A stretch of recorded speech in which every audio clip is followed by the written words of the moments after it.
Okay, once again, good morning, dear students. Let us start the class. Can you see the PowerPoint, dear students? Yes, sir. Yes, sir. Okay, good. Dear students, we are in the regulation 2017. Regulation அப்படின்னா ஒரு சிலபஸை release பண்ணுறப்ப எந்த இயரில் release பண்ணுறாங்களோ அந்த இயரை வச்சு ஒரு ரெகுலேஷன் அப்படின்னு சொல்லுவாங்க. 2017 இப்போ லேட்டஸ்ட்டாக உள்ள சிலபஸ் ரிலீஸ் பண்ணியிருக்கிறாங்க. பட் இருந்தாலும் அந்த பிரிட்ஜ் கோர்ஸுங்கிறது கொஞ்சம் சின்ன சேஞ்சஸோட இந்த வருஷத்துலேருந்து இம்ப்ளிமெண்ட் பண்ணியிருக்காங்க. And the subject code is MA 5102. அவர் subject code MA 5102. Subject code வந்து இம்பார்ட்டன்ட், உங்களுக்கு தெரிஞ்சிருக்கணும். தென் சப்ஜெக்ட் வந்து mathematical foundations of computer science. Mathematical foundations of computer science.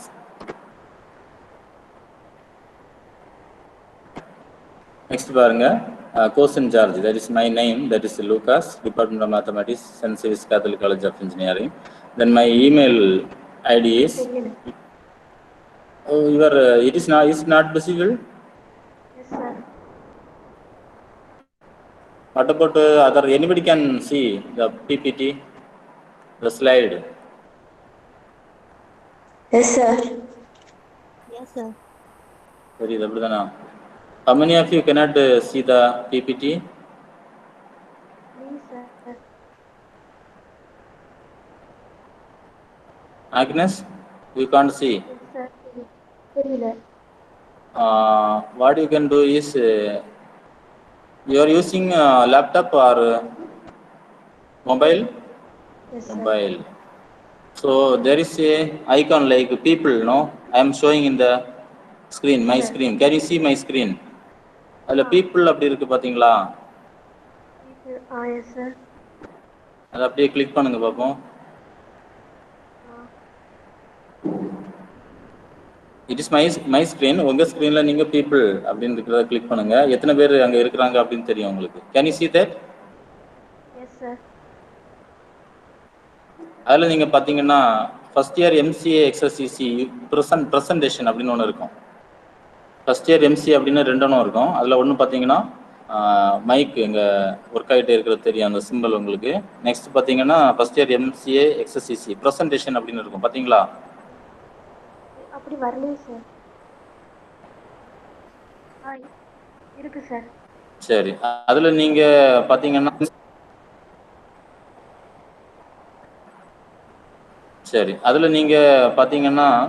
அதில் இது மாதிரி பின் மாதிரி ஒரு சிம்பிள் இருக்குது, பார்த்தீங்களா?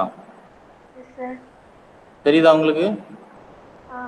என்னுடைய ஸ்க்ரீன் உங்களுக்கு தெரிஞ்சால் பார்த்தாது, உங்களோட மொபைலில் வந்து இந்த மாதிரி பின் டு ஸ்க்ரீன் அப்படின்னு ஒன்று இருக்கும். அப்படி இல்லாட்டா நீங்கள் அதில் MCA XSCC யுவர் ப்ரெசன்டேஷன் இருக்கும். அது PPT தெரியுதான்னு சொல்லுங்க. PPT இஸ் இட் விசிபிள்னா? Okay, thank you. Okay dear students, it is my email ID lucas@xscc.edu.in. உங்களுக்கு ஏதாவது கொரிஸ் இருந்தால் இந்த இமெயிலுக்கு நீங்கள் கான்டாக்ட் பண்ணலாம். அப்புறம் mobile number is also given 9789345367. சரியா? உங்களுக்கு சப்ஜெக்டில் ஏதாவது டவுட் இருந்தாலும் நீங்கள் கான்டாக்ட் பண்ணிக்கலாம். The mobile number, WhatsApp number, both are same. Email ID is also given. Okay. Next, dear students, பார்த்தீங்கன்னா காலேஜ் விஷன் அண்ட் மிஷன். நம்ம காலேஜோட விஷன் எப்படி என்னங்கிறத பார்க்கலாம். To be an institution of eminence of optimal human development, excellent engineering education and pioneering research towards developing a technically empowered human society. Next, mission பாருங்க. To transform the youth, especially rural youth, into top class professionals and technocrats willing to serve local and global society with ethical integrity by providing vibrant academic experience of learning, research and innovation, and stimulating opportunities to develop personal maturity and professional skills with inspiring and high caliber faculty in a quality and serene infrastructural environment. Next, let us move towards our syllabus. The subject code is MA 5102, Mathematical Foundations of Computer Science. அதில் வந்து first யூனிட்ல நம்ம என்ன படிக்க போகிறோம் அப்படின்னா, unit 1 பாருங்கள், logic and proofs. சரியா? Logic and proof. எல்லாரும் மேத்தமெட்டிக்கல் பேக்ரவுண்டில் இருக்கிறதுனால ஈஸியாக புரியும்னு நினைக்கிறேன். இருந்தாலும் உங்களுக்கு புரிஞ்சிக்க முடியலை அப்படின்னாலோ டவுட் இருந்தாலும் நீங்கள் கேட்கலாம். சரியா? ப்ரொபோசிஷனல் லாஜிக் யூனிட் 1ல் அண்டர் யூனிட் 1 நம்ம என்ன படிக்கிறோம் அப்படின்னா ப்ரொபோசிஷனல் logic, ப்ரொபோசிஷனல் ஈக்குவலன்சஸ், predicates and quantifiers, nested quantifiers, rules of inference, introduction to proofs, proof methods and strategy. So இதெல்லாம் நம்ம வந்து படிக்கிறோம் ஃபர்ஸ்ட் யூனிட்டில். செகண்ட் யூனிட்டில் பார்த்தீங்கன்னா unit 2 combinatorics, mathematical induction, strong induction and well ordering, the basics of counting, the pigeonhole principle, permutations and combinations, recurrence relations, solving linear recurrence relations, generating functions, inclusion and exclusion principle and its application. Next, under unit 3 is graph. So dear students, can anyone remember that you have studied graph theory in the third year? For those who studied BSc Mathematics, might have studied graph theory in third year. ஞாபகம் இருக்கா?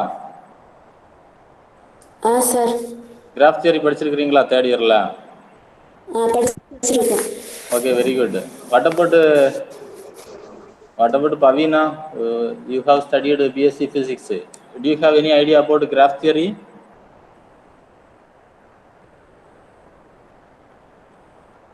Pavina?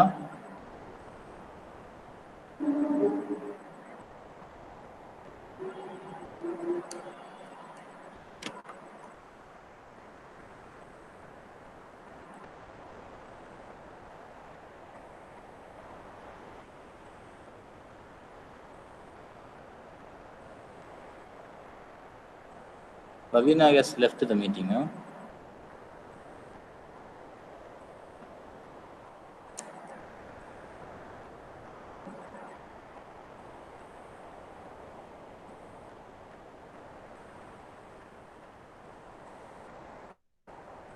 Then Emmanuel?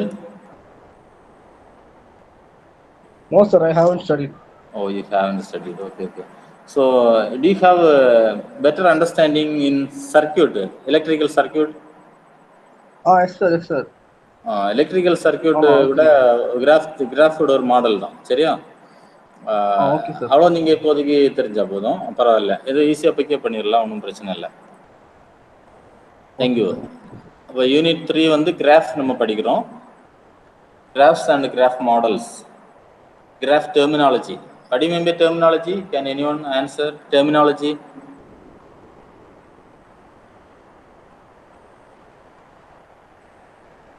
Terminology அப்படின்னா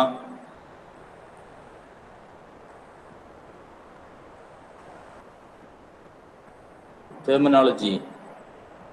Any idea? Anybody can answer, no problem. Terminology. No. Agnes, can you? No, sir. Terminology. No, sir. Jeannie, can you? No, sir. No, sir. Okay. Ramya? No, sir. Shruti? sir. Emmanuel, can you? Terminology means? No, sir. தெரியாது sir. Okay. சரி, technical terms அப்படின்னு கேள்விப்பட்டிருக்கிறீங்களா? Technical terms கேள்விப்பட்டிருக்கீங்கன்னா yes சொல்லுங்க. Anyone can say yes. Technical terms no. என்னப்பா? இல்லை sir, தெரியாது sir. Technical terms சரி, டெக்னிக்கல் டேர்ம்ஸ் அப்படின்னா என்னன்னு சொல்லி தரேன், எல்லாரும் கவனிங்க. ஃபார் எக்ஸாம்பிள், ஒரு சப்ஜெக்டில் நம்ம படிக்கிறப்ப, இப்போ பாட்டனி படிக்கிறோம் அப்படின்னு வச்சுக்கோங்க. பாட்டனின்னா தெரியும்ல, பிளான்ஸை பற்றி படிக்கக்கூடியது. அதில் வந்து ஃபார் எக்ஸாம்பிள் என்ன சொல்கிறது, ஃப்ரூட்ஸ், லீஃப் இப்படியெல்லாம் வரும் பார்த்தீங்களா? Leaf, stem. நான் ரொம்ப சிம்பிளாக சொல்கிறேன், பட் இது கொஞ்சம் அட்வான்ஸாக வரும். ஃபோட்டோசிந்தசிஸ்,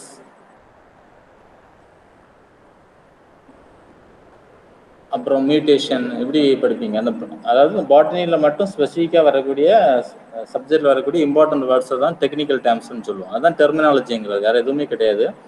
ஃபார் எக்ஸாம்பிள் இப்போ இம்மானுவேல் வந்து என்ன படிச்சிருக்கிறாருன்னா ட்ரிபிள் படிச்சிருக்கிறாங்க, பிஇ ட்ரிபிள் படிச்சிருக்கிறாங்க. அவங்களுக்கு சர்க்யூட்டை பற்றி நிறைய ஐடியா இருக்கும், கரண்ட் ஃப்ளோ பற்றி நல்ல ஐடியா இருக்கும். அதில் வந்து ரெசிஸ்டன்ஸ், இம்பீடன்ஸ், இண்டக்டன்ஸ் இப்படியெல்லாம் படிச்சிருப்பீங்கல்ல. இம்மானுவேல் படிச்சிருக்கிறீங்களா? இந்த மாதிரி ரெசிஸ்டன்ஸ், ரெசிஸ்டன்ஸ், இம்பிடன்ஸ், இண்டக்டன்ஸ், அந்த எலக்ட்ரிசிட்டியிலேயே இம்பார்ட்டண்டாக வரக்கூடிய வேர்ட்ஸ், அதான் டெக்னிக்கல் டேர்ம்ஸ்னு சொல்லுவோம். அதே மாதிரி சரியா புரிஞ்சிருக்கும்னு நினைக்கிறேன். அதுதான் டெர்மினாலஜிங்கிறது. கிராஃப்லேயும் உங்கள் கிராஃபில் இம்பார்ட்டண்டாக யூஸ் பண்ணக்கூடிய சில வேர்ட்ஸ் இருக்கும், அதுதான் டெர்மினாலஜிங்கிறது. சரியா? கிராஃப் டெர்மினாலஜி, கிராஃபில் யூஸ் பண்ணக்கூடிய terminology and special types of graph. கிராஃபில் ஸ்பெஷலாக சில கிராஃப் இருக்குது. ஒரே ஒரு விஷயம் மட்டும் நீங்கள் நல்லா ஞாபகம் வச்சுங்க. இந்த கிராஃபுங்கிறது நம்ம ஆர்டினரியாக யூஸ் பண்ணுற நம்ம 10th 12th எல்லாம் கிராஃப் படிச்சிருப்போம். எக்ஸ் ஆக்சிஸ், ஒய் ஆக்சிஸ் இந்த மாதிரி போட்டு 9th 10th எல்லாம் நமக்கு கிராஃப் வரைஞ்சோன்னா 10 மார்க் கிடச்சிரும் அப்படி மேக்ஸில் சொல்லுவாங்க. ஞாபகம் இருக்கா? எக்ஸ் ஆக்சிஸ் வரைவோம், ஒய் ஆக்சிஸ் வரைவோம், அதில் 2,3 பாயிண்ட்ஸ் இந்த மாதிரிலாம் பிளாட் பண்ணுவோம். ஞாபகம் இருக்கா உங்களுக்கு? Very good, very good. அந்த மாதிரி கிராஃப் கிடையாது இது, பட் ஸ்பெல்லிங் ரெண்டும் சேம் தான். அது வேற கிராஃப், இது வேற கிராஃப். சரியா? அந்த சப்ஜெக்டில் வர்றப்போ உங்களுக்கு நல்லா புரியும், சிம்பிளாக தான் இருக்கும். அப்புறம் matrix representation of graph and graph isomorphism. Matrix representation of graph, ஒரு கிராஃபை மேட்ரிக்ஸ் யூஸ் பண்ணி நம்ம ரெப்ரசன்ட் பண்ணலாம். மேட்ரிக்ஸில் உங்களுக்கு ஐடியா இருக்கா? மேட்ரிக்ஸ் பிஎஸ்சி மேக்ஸ் படித்தவங்க எல்லாம் இருக்குதுங்க. அப்புறம் தம்பி வந்து இன்ஜினியரிங் பேக்ரவுண்டு இமானுவேல், அப்புறம் பிஎஸ்சி ஃபிசிக்ஸ் படித்த ஒரு ஸ்டூடெண்ட் இருக்கிறாங்க. இவங்க எல்லாருக்குமே மேட்ரிக்ஸ் ஃபெமிலியராக தான் இருக்கும். I'm right? Okay. Matrix representation graph வந்து மேட்ரிக்ஸ் யூஸ் பண்ணி நம்ம ரெப்ரசன்ட் பண்ணலாம், அதுதான். அப்புறம் graph isomorphism, connectivity, Euler and Hamilton paths. Euler ஹாமில்டனுங்கிறது மேத்தமெட்டிஷியன்ஸோட நேம். அவங்க தே ஆர் 2 மேத்தமெட்டிஷியன்ஸ். அவங்களோட கான்ட்ரிபியூஷன் இந்த கிராஃப்ல இருக்கு, அதோட ஸ்பெஷாலிட்டி படிக்கக்கூடியதான் இது. நெக்ஸ்ட் வந்து அல்ஜிப்ரைக் ஸ்ட்ரக்சர்ஸ் அப்படின்னு இருக்கு, யூனிட் 4 அல்ஜிப்ரைக் ஸ்ட்ரக்சர்ஸ். அதில் என்ன படிக்க போறோம்னா algebraic system, semi group and monoids, groups, sub groups, homomorphisms, normal sub group and cosets, Lagrange's theorem, then definitions and example of rings and fields. சரி, இவ்வளோ விஷயங்கள் இருக்குது. இதில் ஏதாவது வேர்ட்ஸ் நீங்கள் கேள்விப்பட்ட மாதிரி இருக்கா? சார் இருக்கு. எந்த வேர்டுமா? Homomorphism, normal subgroup, cosets, Lagrange's theorem. Okay, what is your name? Shruti. Shruti. BSc maths படித்தவங்க இதெல்லாம் படிச்சிருப்பாங்க கண்டிப்பாக. பிஎஸ்சி ஃபிசிக்ஸ் படித்தவங்க Bhavina, are you here? Bhavina physics படித்தவங்க கூட படிக்க வாய்ப்பு இருக்குது. அப்புறம் இமானுவேல் வந்து எலக்ட்ரிக்கல் குரூப் படிச்சிருக்கிறாங்க. அவங்க கூட 11th 12th இதை படிச்சிருப்பாங்க. குரூப், சப் குரூப் இதெல்லாம் வந்து 11th 12th இருக்குது. சரியா? Semi group, மோனாய்ட்ஸ். இமானுவேல் ஞாபகம் இருக்கா உங்களுக்கு? 12th படிச்சிருப்பீங்க, நிறைய வருஷம் ஆயிடுச்சு இல்லையா? 4 years ஆயிடுச்சு, மறந்துருப்பீங்க இல்லையா? ஞாபகம் இருக்கா சார்? இன்ஜினியரிங்ல 4 செமஸ்டர் வரும் sir. Hello, group semi group எல்லாம் வருதா? குரூப் செமி குரூப்லாம் என்னன்னு தெரியல, பட் லக்ராஞ்சி கேள்விப்பட்டிருக்கேன். Oh, very good, very good, very good. சரி. எனிவே நீங்கள் அப்போ உங்களுக்கு ஃபெமிலியரான ஒரு யூனிட் தான் இது. One way or another way இது வந்து உங்களுக்கு ஃபெமிலியராக தான் இருக்கும். நெக்ஸ்ட்டு 5th ஒன் வந்து 4th யூனிட்டோட ஒரு கண்டினியூஷன் அப்படின்னு நம்ம சொல்லலாம். லாட்டிசஸ் அண்ட் பூலியன் அல்ஜிப்ரா அப்படின்னு இருக்கு. இதில் வந்து இப்போ என்ன படிக்க போகிறோம்னா பார்ஷியல் ஆர்டரிங் அப்படிங்கிறது படிக்க போகிறோம். போசெட்ஸ், lattices as posets, properties of lattices, lattices as algebraic systems, then sublattices, direct product and homomorphism, and some special lattices, then Boolean algebra. இதெல்லாம் இந்த யூனிட்ல படிக்க போகிறோம். சரியா? நான் 3rd யூனிட்ல இருந்து உங்களுக்கு எக்ஸ்பிளைன் பண்ணிட்டேன். 2nd யூனிட்ல என்ன இருக்குன்னு, 1st யூனிட்ல பார்த்தீங்கன்னா அந்த ப்ரொபோசிஷனல் லாஜிக் அப்படிங்கிறது. லாஜிக்ங்கிற வேர்டு கேள்விப்பட்டிருக்கீங்களா? லாஜிக். சரி சார், நோ சொன்னாலும் பரவாயில்ல, எதுனாலும் அப்படி ஆன்சர் இமீடியட்டாக சொல்லணும், கண்ணு மாதிரி சொல்லணும். Yes, tell me dear students. கேட்டிருக்கேன் சார். லாஜிக். ஜஸ்ட் எ மினிட்மா, வெயிட் பண்ணிக்கோங்க எல்லாரும்.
Okay, fine. Let us continue.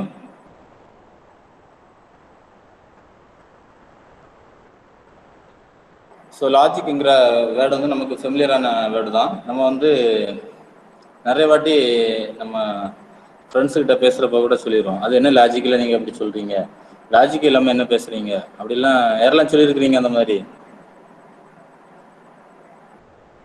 Come on, சொல்லியிருக்கிறீங்களா அந்த மாதிரி? சொல்லியிருக்கோம் சார். Yes sir.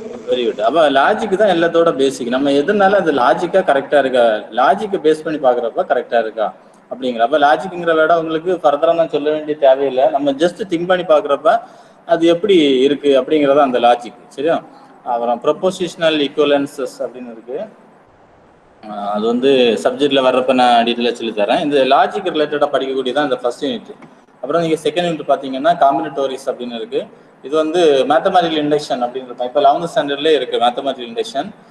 அப்புறம் வந்து strong induction, well ordering, basics of counting, pigeonhole principle, permutations and combination. இது கூட நம்ம 11th படிச்சிருப்பீங்க. யாருக்காவது ஞாபகம் இருக்கா இந்த வேர்டு பெர்மிட்டேஷன், காம்பினேஷன்? நம்ம ஆல்ரெடி கேள்விப்பட்டிருக்கிறோம் அப்படிங்கிறவங்க எஸ் சொல்லலாமே. Can anyone? Can anyone say yes? Permutation கேள்விப்பட்டிருக்கோம் சார். Permutation கேள்விப்பட்டிருக்கீங்களா? Very good, very good. Combination? No sir. Tell me. No. தெரியாது சார். காம்பினேஷன் எல்லாமே நீங்க யூஸ் பண்ணிருக்கீங்களா அந்த வேர்டு? கலர் காம்பினேஷன் செட் ஆகல அப்படின்னு சொல்லுவாங்க. கவனிச்சிருக்கீங்களா?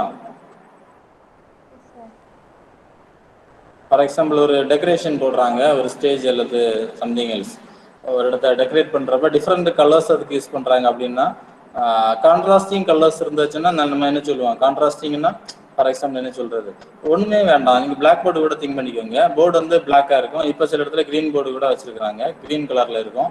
அதில் வந்து நீங்கள் ஒயிட், இப்போ க்ரீன் போர்டே இருக்குது, அதில் வந்து நீங்கள் க்ரீன் கலர் சாக் வச்சு எழுதுனீங்கன்னு வச்சுக்கோங்க, உங்களுக்கு அது கிளாரிட்டி கிடைக்குமா?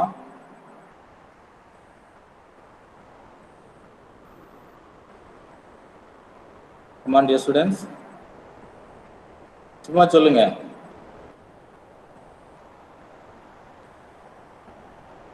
No sir.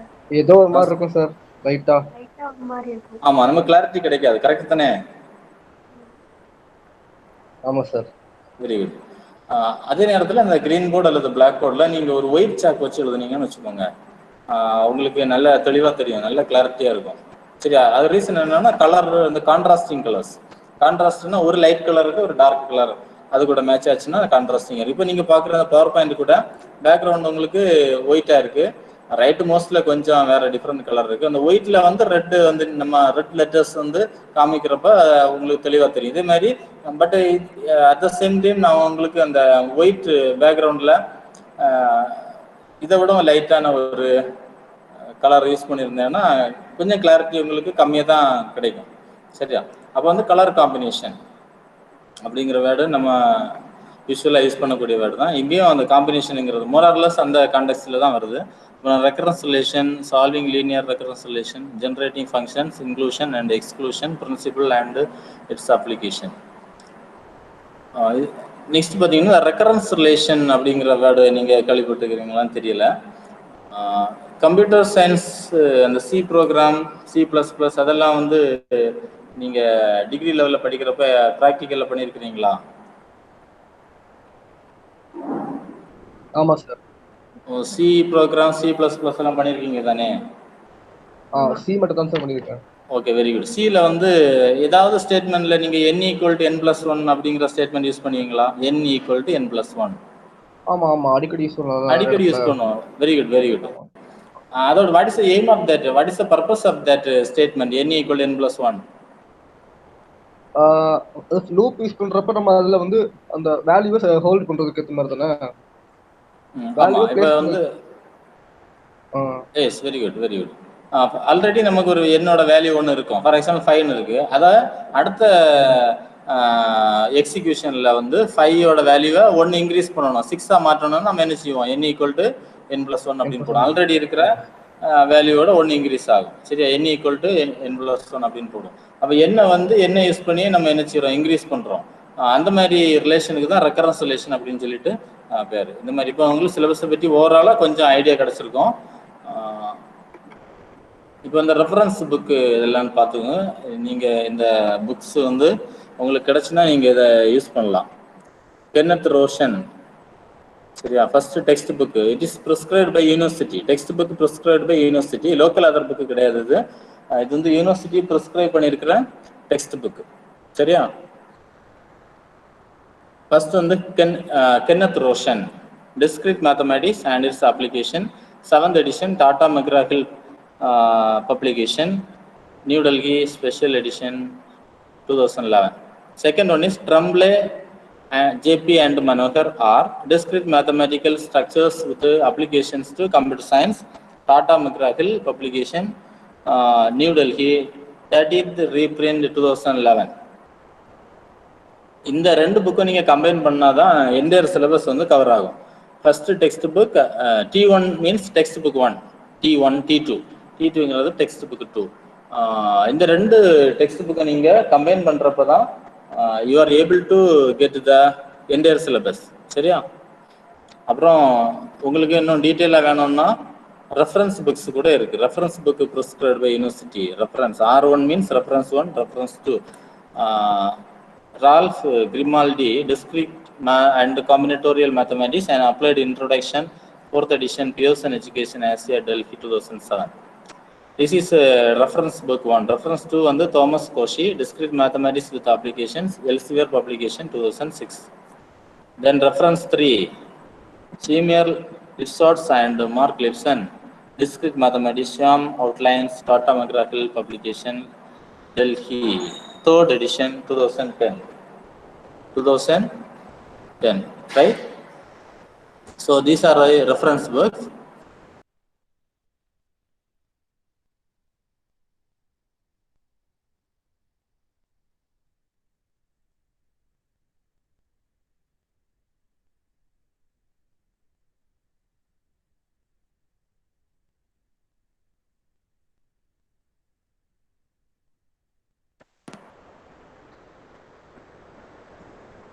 சரியா? So these are the reference books.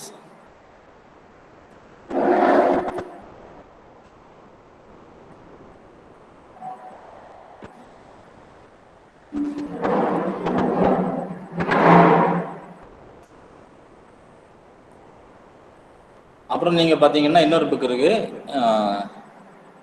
A Singaravel and MP Jayaraman, discrete mathematics, Meenakshi agency. இந்த புக் உங்களுக்கு கிடச்சுன்னா நார்வெல்லில் அவைலபிளாக இருக்குன்னு நினைக்கிறேன். இந்த டெக்ஸ்ட் புக் கிடச்சுன்னா வாங்கி வச்சுக்கோங்க.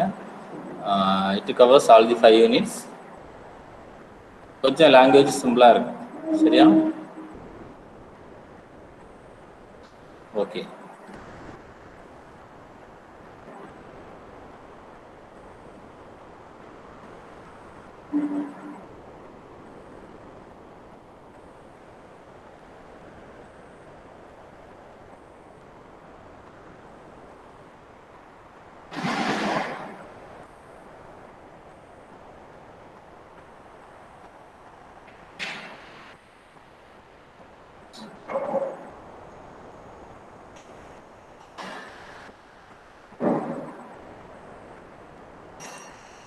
சரி, இப்போ என்ன பண்ணுறீங்கன்னா நீங்கள் ஒரு நோட் எடுத்துக்கோங்க. மேக்ஸுக்குன்னு ஒரு நோட்டு அலாட் பண்ணி வச்சுருப்பீங்களா, அந்த நோட் எடுத்துக்கோங்க.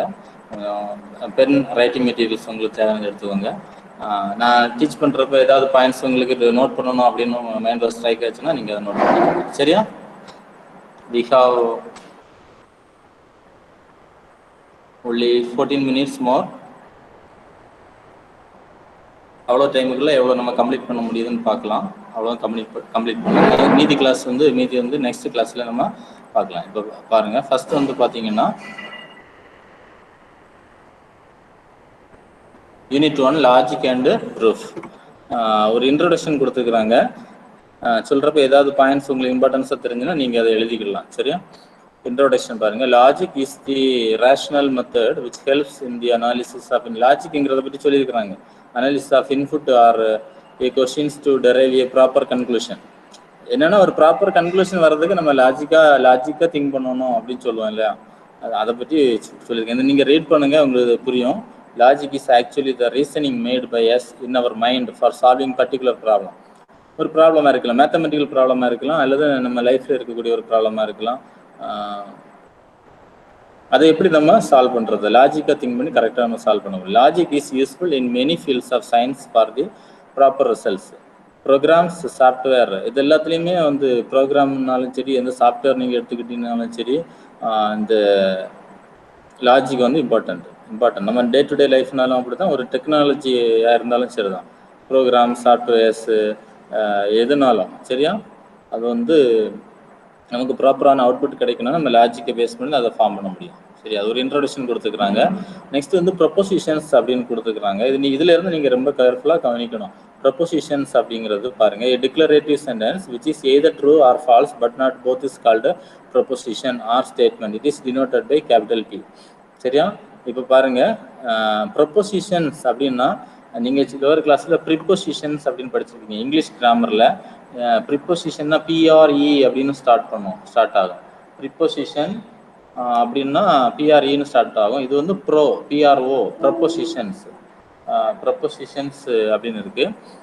ப்ரொபோசிஷன்ஸ் அப்படிங்கிறது இது வந்து சென்டென்ஸ் மாதிரி தான், ஒரு declarative. It is a declarative sentence which is either true or false but not both is called a proposition.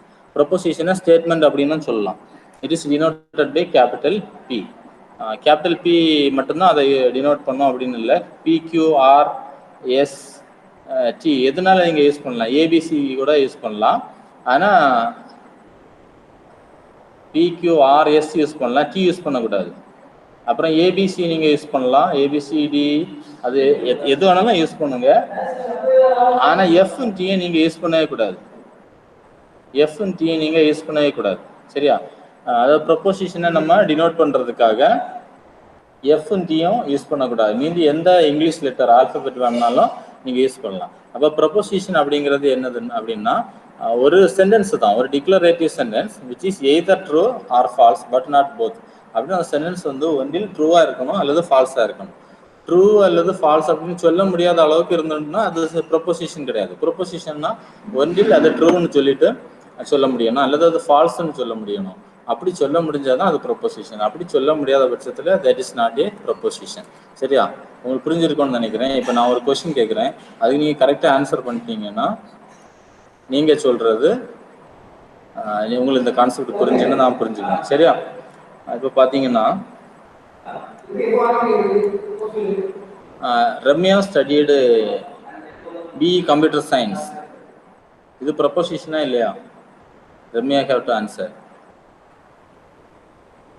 Ramya has to answer. Ramya, நான் என்ன சொல்கிறேன்னா, Ramya study BE computer science and engineering. இது proposition only. Yes, sir. Why? Because it's a declarative sentence. Yes. Is it false or true the statement? False. False. ஏன்னா நீங்க BSc maths படிச்சிருக்கீங்க, அப்போ வந்து பிஇக்கு computer science படிச்சிருக்கீங்க அப்படின்னு சொல்றது ஃபால்ஸ். ஃபால்ஸ்ங்கிறது சொல்ல முடிஞ்சுன்னா அது கண்டிப்பா என்னதுதான், ப்ரொபோசிஷன் தான். சரியா? Okay, thank you for your right response. Then Pavina has studied BSc Mathematics. Pavina, you have to answer. Is it a proposition? Yeah, sir, it's a proposition. Give reason. It's a false answer. False statement. அதனால வந்து இது வந்து proposition தான். சரியா? அப்புறம் Ginny, are you here? Ginny studied BSc Mathematics. இந்த sentence proposition இல்லையா? It's a proposition. Proposition, very good. What is the reason?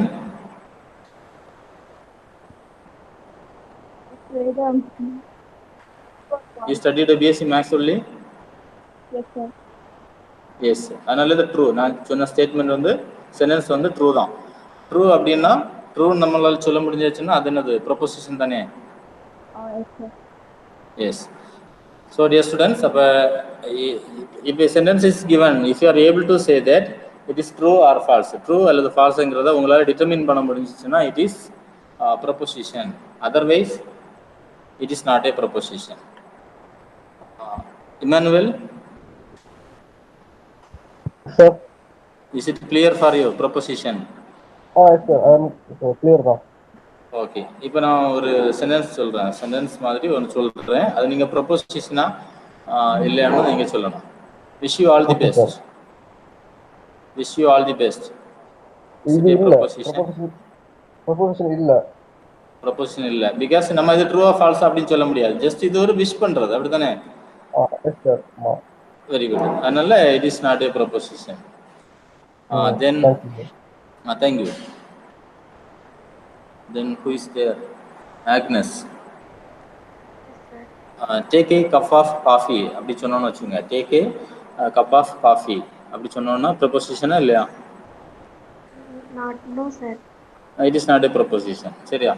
இது வந்து ட்ரூ ஃபால்ஸ் அப்படின்னு சொல்றதுக்கு இல்லை இதில், அதனால ப்ரொபோசிஷன். சரியா? So everybody has responded nicely.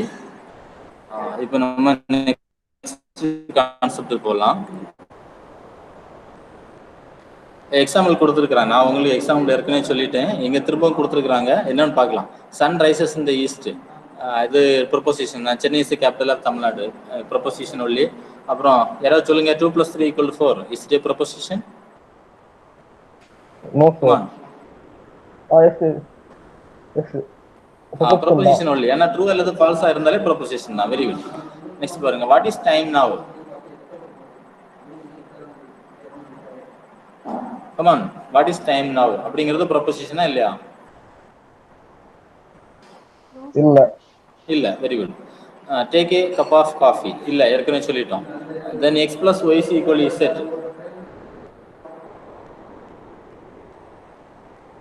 இதுவும் ப்ரொபோசிஷன் இல்ல. இல்ல, இது ஈக்குவலா இருக்கணும் இல்ல இல்ல x-க்கும், because it is depends on the values of x, y and z. நமக்கு தெரியாது. therefore we cannot say either it is true or false. சொல்ல முடியாது. அப்போ அந்த ரீசன்ஸ் கொடுத்துருக்குறாங்க நெக்ஸ்ட் ஸ்லைடில். அதை நீங்கள் ரீட் பண்ணி பார்த்தாலே புரிஞ்சிடும் ஏன் வந்து ப்ரொபோசிஷன், ஏன் ப்ரொபோசிஷன் இல்லை அப்படிங்கிறது. நெக்ஸ்ட் பார்த்தீங்கன்னா அட்டாமிக் ஸ்டேட்மெண்ட் அப்படின்னு ஒன்று இருக்குது.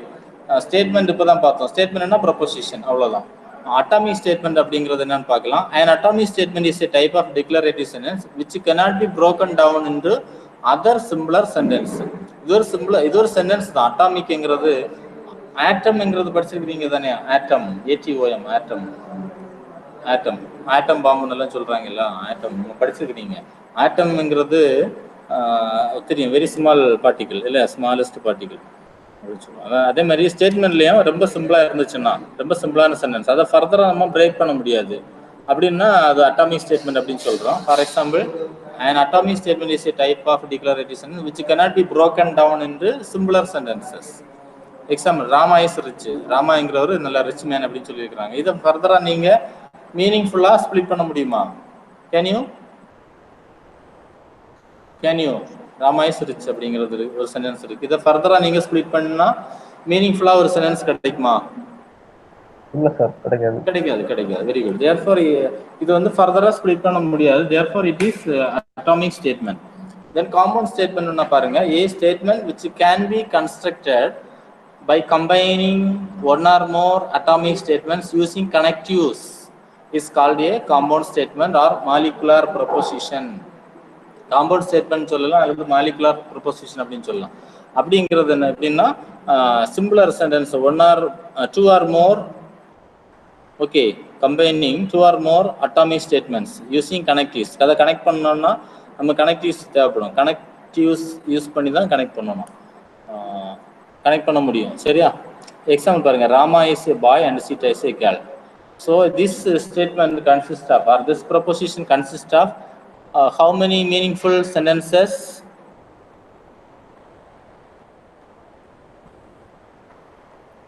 So we can break it into 2 meaningful sentences. Very good. We can make it or break it into 2 sentences. Rama is a boy is one sentence. Another one is Sita is a girl. It is another sentence. சரியா? So in between Rama is a boy, Sita is a girl. What is the connective used? And by using which word it is combined? And. Very good. So and is a connective, ஏன்னா connective use பண்ணியிருக்கோம். So so இங்கே வந்து இது வரைக்கும் நம்ம ஆண்டுங்கிறது இங்கிலீஷில் use பண்ணுற ஒரு யூஸ்வலான ஆர்டினரியான வேர்டு அப்படின்னு சொன்னாலும் இப்போதைக்கு ஆண்டுங்கிறதுக்கு நமக்கு ஒரு மீனிங் இருக்குது. லாஜிக்காக பார்க்குறப்ப மீனிங் ஆண்டு வந்து என்னன்னா கனெக்டிவ். நெக்ஸ்ட் கனெக்டிவ்ஸை பற்றி சொல்கிறாங்க பாருங்க.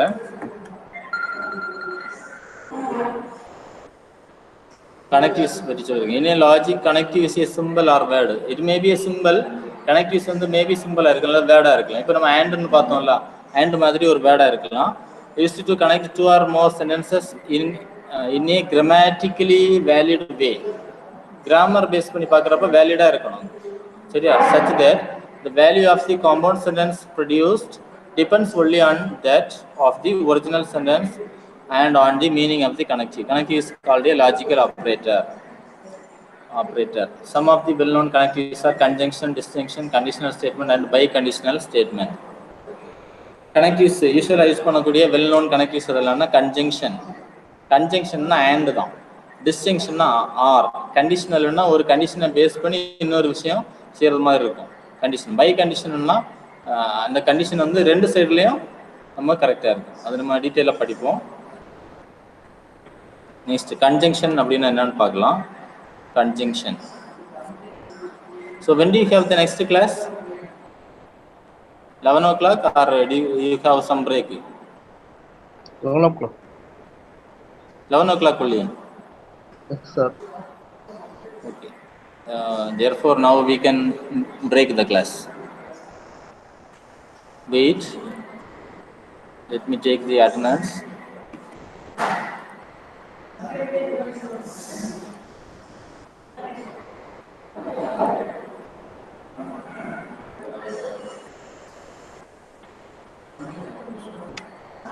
So Agnes, Emmanuel, Ginny, Pavina, Ramya, Shruti. இதை தவிர வேற யாராவது இருக்கிறாங்களா?